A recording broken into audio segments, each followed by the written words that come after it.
This week on World Stories. War in Syria. A look at the world's biggest aircraft carrier. Mexico. Car makers are wary about what's coming. We begin in the United States, in Memphis, Tennessee, where 50 years ago Dr. Martin Luther King was assassinated. On the day commemorating Dr. King's murder, a young black man was shot and left to die for stealing a can of beer. Remembering Dorian Harris, a teen killed in Memphis a few days ago because he reportedly stole a can of beer. The store clerk chased him out of this shop and fired several shots. Now Harris' relatives keep watch outside to prevent the shop from opening again. I was highly upset. I was mad. Because he's young, he's only 17 years old. He had a bright future in front of him. You know, he was a normal teenager. He had problems like everybody else. But thank God that I was able to minister to him to help him get through some of his life crisis, what he was going through. He shouldn't have went this early if he died too soon. Her nephew was shot, but no one called the police. His body was found 2 days later behind a nearby house. Open, and he got it open, he tried to come through here. Yeah. The nigga. You can see the blood right on her. The man who shot Harris has been charged with murder. But for many in the community, this case once again proves that the life of a black man counts little in today's America. I don't think this would have happened if this was a young white kid. I don't think we would be discussing the worth or having to prove that his life was more valuable than a beer. I don't think we would even be having discussions of why steal a beer or anything that says that he was gunned down and left there for 2 days. I definitely think this is a Black Lives Matter issue and a racial issue. While Harris' family is grieving in this neighborhood, Memphis commemorates the 50th anniversary of Martin Luther King Jr.'s assassination, with many events planned to honor the iconic civil rights leader who was fatally shot on the balcony of this motel. Activists say they are proud that so much has been achieved in the last 50 years, but there is still a long way to go. The laws have changed, they say, but too often they are not implemented properly. So we continue to think about what we must do after April 4th and how we must continue to build with community members like Dorian's family to not just build political power, to really change hearts and minds, right? And that still seems an uphill struggle, just like in the days of Martin Luther King.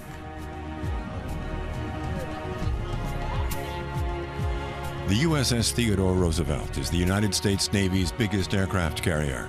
Currently on station in the Persian Gulf, its bombers are a powerful weapon in the battle against the so-called Islamic State in Syria. From 0 to 250 kilometers per hour in just 2 seconds. It's rush hour on board the USS Theodore Roosevelt in the middle of the Persian Gulf. There are up to 100 takeoffs a day of fighter jets, reconnaissance planes, transport aircraft and helicopters. The aircraft carrier is the flagship of Carrier Strike Group 9. In addition to striking at the so-called Islamic State, it's tasked with securing maritime routes, combating pirates and facilitating humanitarian aid. Almost 300 pilots are on board. Our main drive is probably our home country, defense of our home country. Flying is flying, no matter what the mission is, so try not to treat it any different. Whether we're staying locally overhead the ship or going into Iraq, Syria, it's all the same basically. What exactly the fighter jets are targeting is a military secret. Today, the pilots of Carrier Air Wing 17 have flown 3 combat missions. Recordings released by the US Army show the laser-guided bombs hitting their targets. We're flying sorties 6 days a week here, multiple goes and sorties a day. A lot of those airplanes come back without ordnance, and they're putting ordnance on target on the threat that ISIS is. Decisions on which targets to attack are made at the command center of the US-led Global Coalition Against Islamic State. The coalition consists of 75 member states and is headquartered in Qatar. That is also where the Theodore Roosevelt's patrol route in the Persian Gulf is determined. Up to 20% of all airstrikes led by the Global Coalition are launched from the Theodore Roosevelt. Its aircraft also provide cover for the coalition's reconnaissance and ground operations. There's some strategic change, obviously, in the landmass that has, in the last 3 years or so, that has decreased. But I would tell you the ideology and the work that continues to exist in Iraq and Syria enables and allows us the need to still fight them, and we do it every day. Despite claims from Russian and US politicians that Islamic State has been militarily defeated, the fight continues for now. The bulk of Mexico's auto industry is located in the central state of Puebla. Among others, German car manufacturers have built plants here and introduced German-style vocational training. But the looming trade war between Mexico and the U.S. could hit the industry and the young apprentices very hard. Today's lesson is focused on the bodywork. Every screw, every wire of a car needs to be in the right place. 18-year-old Yara Gonzalez started training here 7 months ago. It's the 3rd year in a row that Audi Mexico has taken on new apprentices. The first week was really exciting, especially the first day, to see where I'd be training and learning.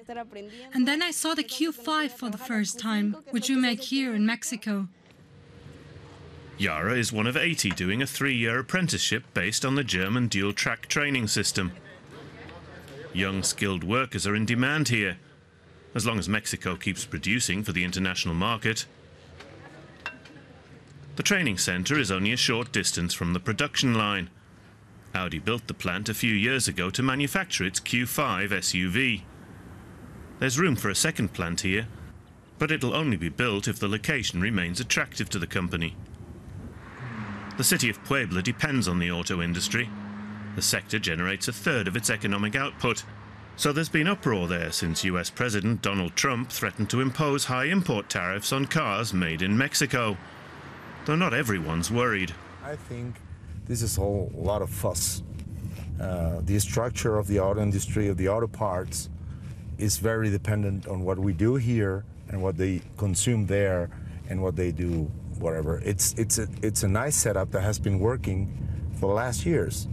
But what I see more dangerous is our elections that come in July, because we don't know if we're going to get a president that understands this and doesn't come up with the same ideas as our neighbors and goes populist and says, no, NAFTA is not working, let's close the borders and let's be nationalists.